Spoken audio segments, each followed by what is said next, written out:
My homework is child abuse video just hit over 600,000 views and rising, and people are losing their minds. The most common response: I did my homework and I turned out fine. Here's my response to that. Look, just because you survived doesn't make it good. Just because someone survives a car crash without a seatbelt doesn't mean that seatbelts are unnecessary. So let's try to add some intelligence to this outrage. My name's Dr. Blake Willard, and in the next few minutes, I'll show you why the I turned out fine argument is a logical fallacy, the research that proves that homework is harming children, and how to distinguish between learning and busy work, because they're not the same thing. First off, I know not everyone who jumps on here is going to watch the whole thing. So why don't we just jump straight into the research to make this a little bit more clear?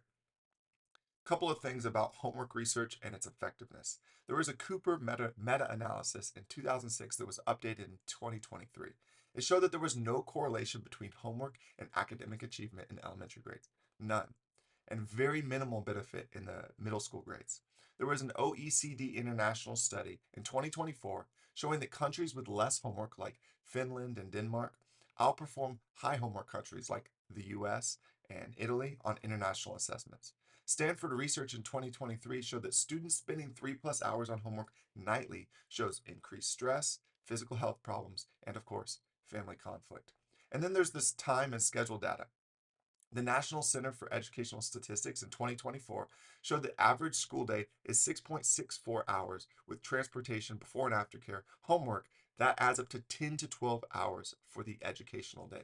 All right, some people have been raging, school isn't 8 hours, or my school's only this, or my school's only that. Look, guys, if you are hostage to the thing, our kids have to get up early, get on the bus, ride the bus for an hour, get to before care, go through the 6+ hour school day, then maybe go to aftercare, then take the bus home, and then you have another 2 to 4 hours of homework and studies that need to happen. That is a long day, 10 to 12 hours on average. Okay, so yes, not everyone has that long. However, this is a common problem that we're seeing many people are struggling with. And so we're speaking to the systematic problem, not to individual situations. Just quick caveat. The American Time Use Survey in 2024 showed that elementary students average 2.3 hours of homework nightly. Middle school students average 3.1 hours nightly. This is a huge amount of time. Some less, some more. Transition time research shows that students lose 20%, or excuse me, 23% of their instructional time to transitions, discipline, and administrative tasks. And then there's the stress and family impact, which can be quite significant when you have that much going on every single day for students. The American Psychological Association in 2024 said that 56% of parents report that homework causes family conflict, and 41% report that it's their biggest parenting stress.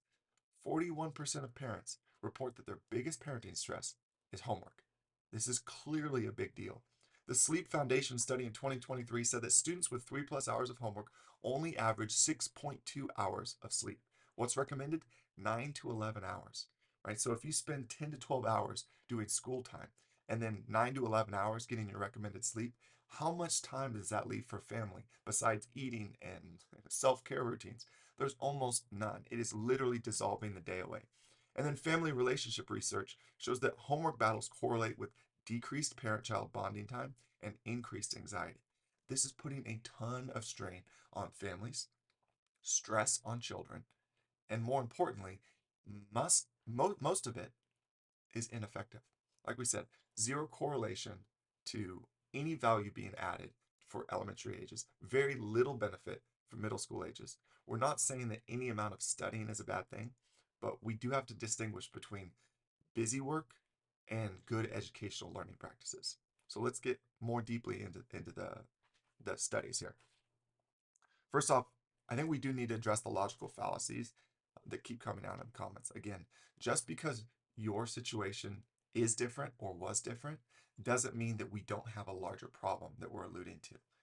If you were forced to do something that you didn't want to do, knowing that it was unfruitful and unproductive, and you had to do it for the vast majority of your waking day every day, I think you would probably have something to say about that as well.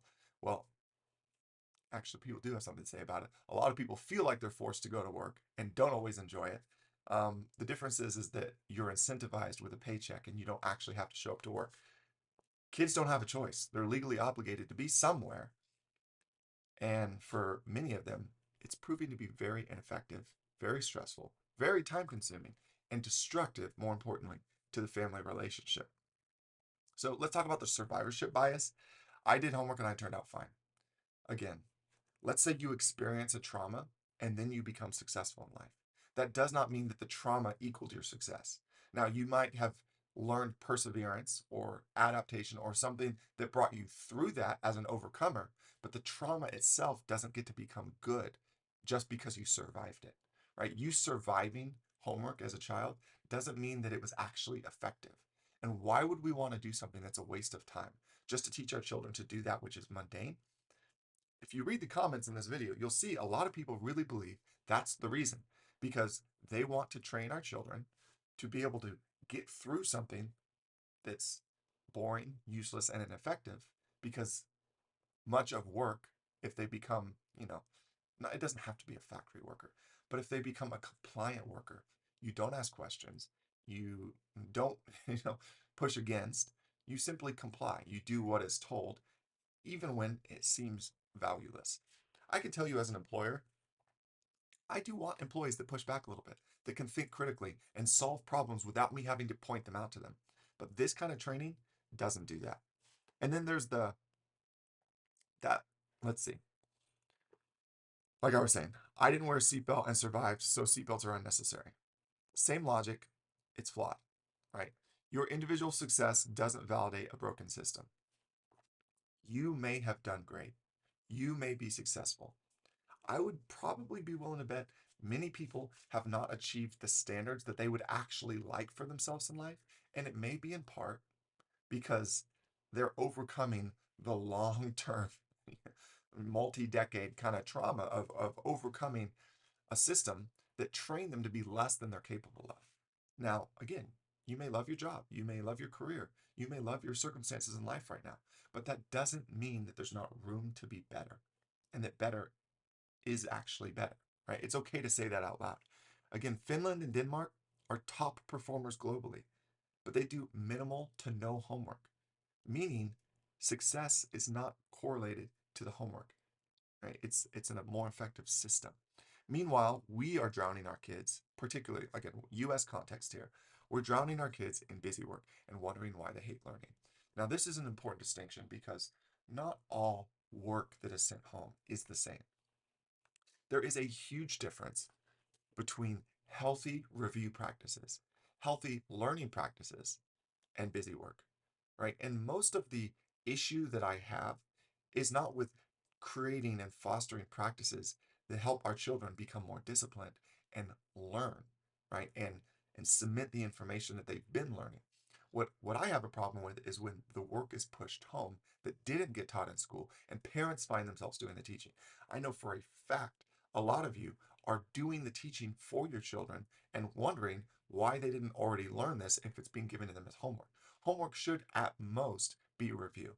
But when it's a bunch of worksheets and kind of fluff work, a lot of times homework gets assigned for the sake of assigning homework because we feel like we should. Again, if it doesn't have a direct benefit tied to learning that's already taken place as a supplement, then it's really of no value. And true, quote, homework shouldn't necessarily be mandatory. It should be beneficial because they've already learned this. We're giving you an opportunity to take it home and cement it a degree further. There will always be parents who want to do more, who want to review and learn what their children are learning, and this is a good thing. And I would encourage you to do this. But for your child, it's not stressful. Their grade doesn't depend on it. Their, academic standing with their teacher doesn't depend on it. It doesn't put relational strain on them when they come back to class and they don't have anything to turn in. So this is really the significant distinction that we need to make.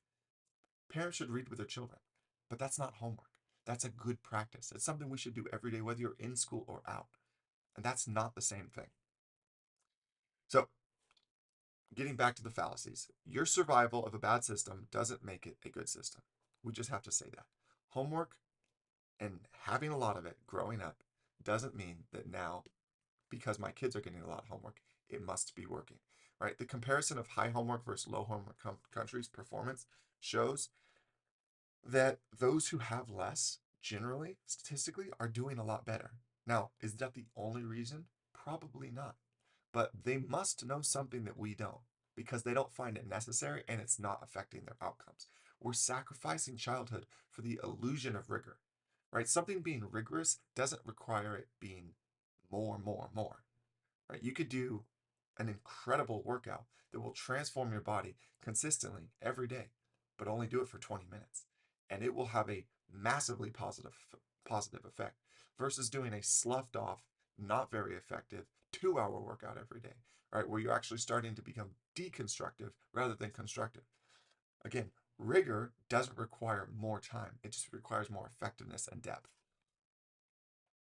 All right, so let's talk about the system, the learning versus busy work framework. This is what a lot of us need to transition into if we're going to want to overcome this homework abuse that many of you are struggling with and find a better way, a better system to more effectively spend our time as a family, get the educational outcomes that we want for our children, and not just fall victim to a system that keeps pushing more and more and more home.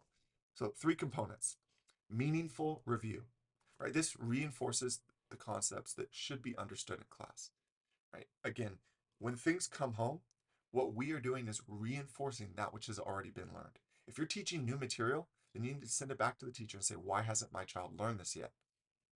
All right. All right. The second is family learning culture. Natural curiosity and discussion should be a part of who we are and what we do as a family. And if that is the case, then we can find that when our children come home, the learning doesn't stop because it's a part of our identity and our culture as a family.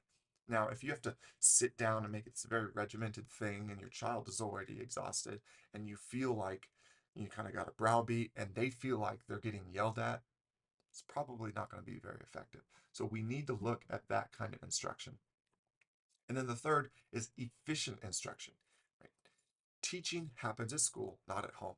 Again, if it's not happening at school and they're pushing it home, this is an issue with the instruction. And you should question that and start to either seek resolution, find out what's going on in the classroom, what is preventing the instruction from happening. Was it my child? If so, take responsibility for that.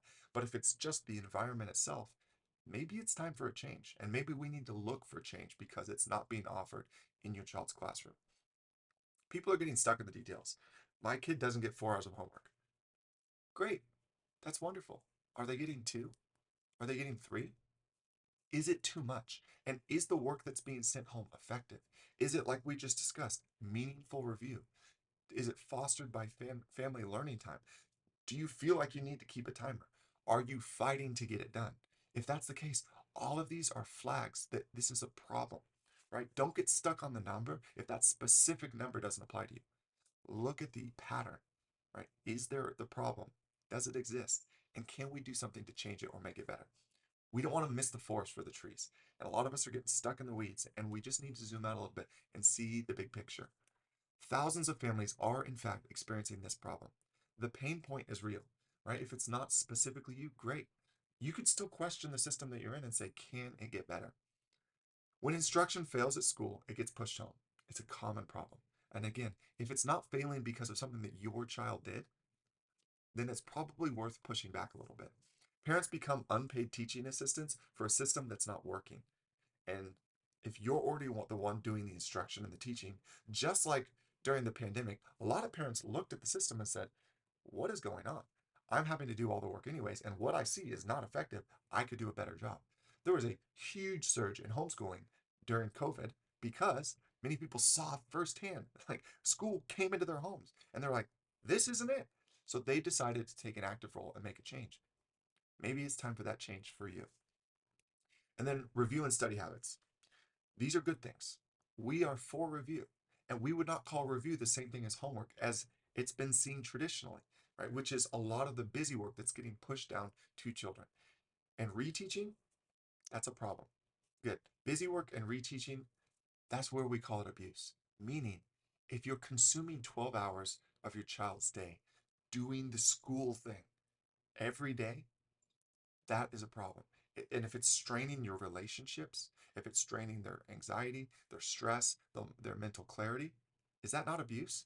Especially when you're forcing your child to go through it every day for 13 years? Yeah, That's a problem, guys.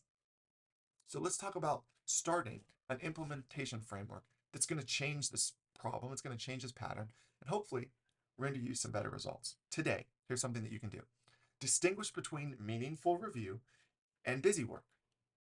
Do meaningful review. It's a good thing. It's meaningful, right? It will add value, but it should not create stress and tension and anxiety and fights in your family. They're not the same thing.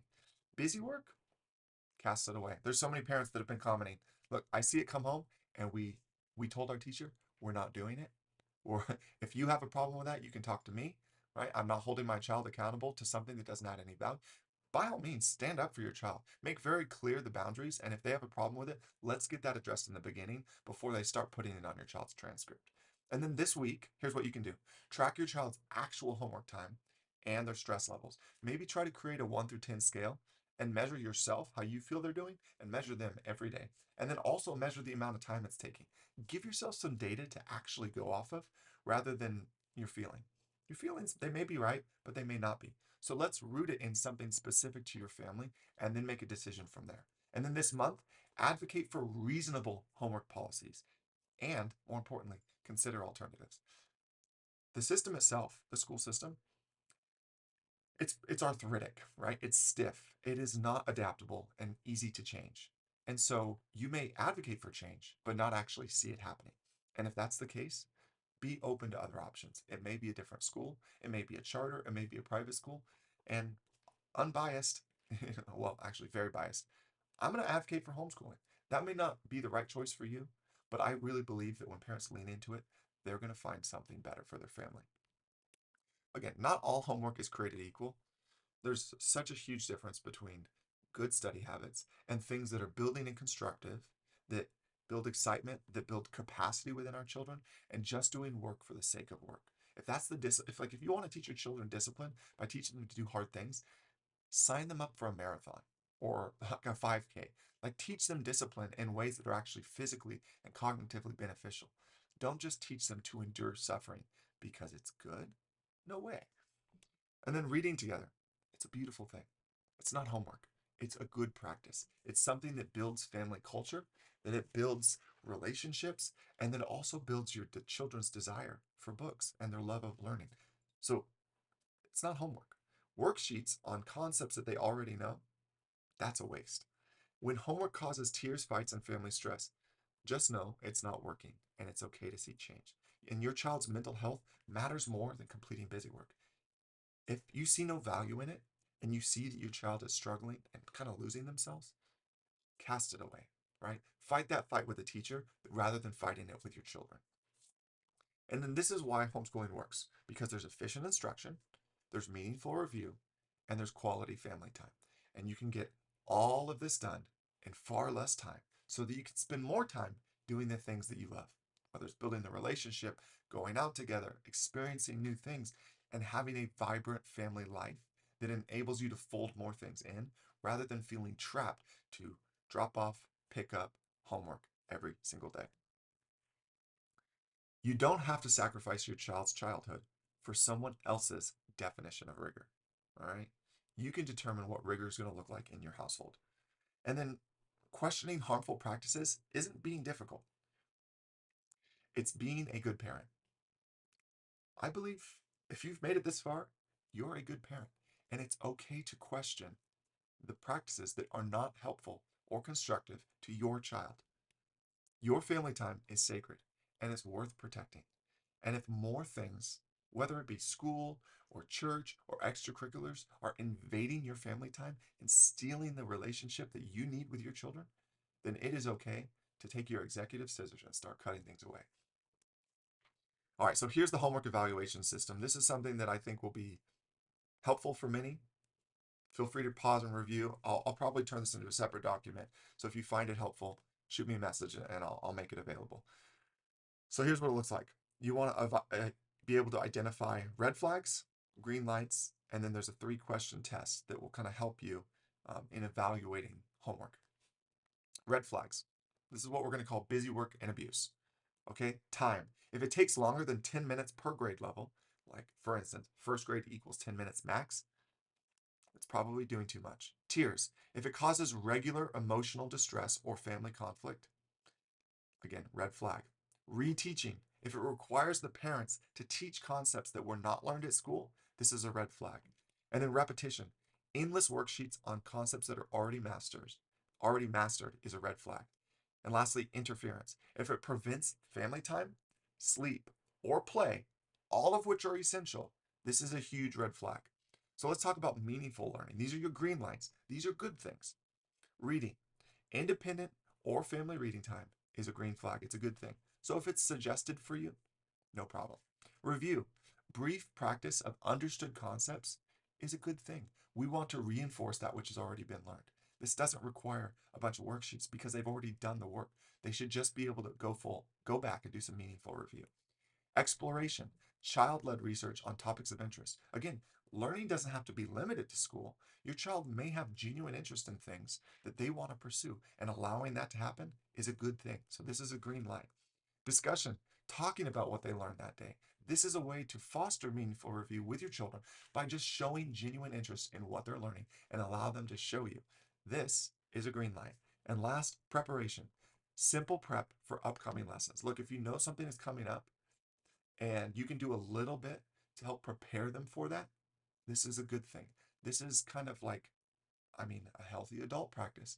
When you have a big project coming up at work and you want to be successful, like maybe it's a presentation, doing the things to lay out yourself to be ready for that thing so that you can be successful is a good practice. All right, and then here's the 3-question test. Ask this every time, and this will help you evaluate whether this is beneficial or unbeneficial, and then make your decision how to proceed. First, does this reinforce something my child already understands? Good. Is this teaching something new that should have been taught in school? That's a problem. And then 3, is this causing more stress than learning? If so, stop immediately. It's not beneficial, it's draining your mental health and theirs, and it's going to strain your family. So, there's so much that we could keep saying about this, but I hope the point is clear. There's tons of data to show when homework is too expansive and too redundant, it's a problem. Okay? Simple point. When the school day is too long and it's taking away from family time, it's a problem. When your child's mental health is struggling, it's a problem. And when the relationships are fracturing because of the outside influences coming in to that precious family time, again, it's a problem. The goal isn't to eliminate all learning at home. Learning at home is good. In fact, I would say learning at home is ideal. It's to eliminate abuse disguised as education. And when this is done, and when teachers get lazy, and again, we're not saying that every teacher, but this is happening to a lot of people. When teachers get lazy and they just start pushing everything down, this is abuse disguised as education, and they are not the same thing. Quick pause. If you're realizing that your family is trapped in the homework abuse cycle and you want a better way, keep listening, okay? I'll show you exactly how to create a learning environment that works for you. So here's what I want you to do right now. First, use the 3-question test that we just talked about on tonight's homework. If it fails, have a conversation with your child's teacher. Take the next step. Second, if you're tired of fighting a broken system and want to create efficient, joyful learning, join our free Start Homeschooling community. Maybe you're just questioning whether homeschooling is a good option for you. Well, it's a good place to come because you can learn, get your questions answered, and start to hear from other families that have taken the leap. Connect with them, figure out if escaping the homework trap is something that you need to do for your family. And then third, if you're ready to design a personalized education that respects your child's childhood, book a free discovery call. We'll show you how learning can happen without abuse. All right, your child deserves better than a 12-hour education day, and your family deserves better than nightly homework battles. So, thank you again for joining us. And next week, we're going to dive a little deeper into the socialization myth. Again, this one is something that just keeps coming around, and there's more to unpack here. Drop a comment with your family's homework horror story, and I'll personally respond with specific advice. I love hearing from you guys, love talking about these issues. And then thank you so much for caring enough about your child to question these harmful practices. Your willingness to think critically is exactly what they need. So, until next time, keep protecting your child, and God bless everyone.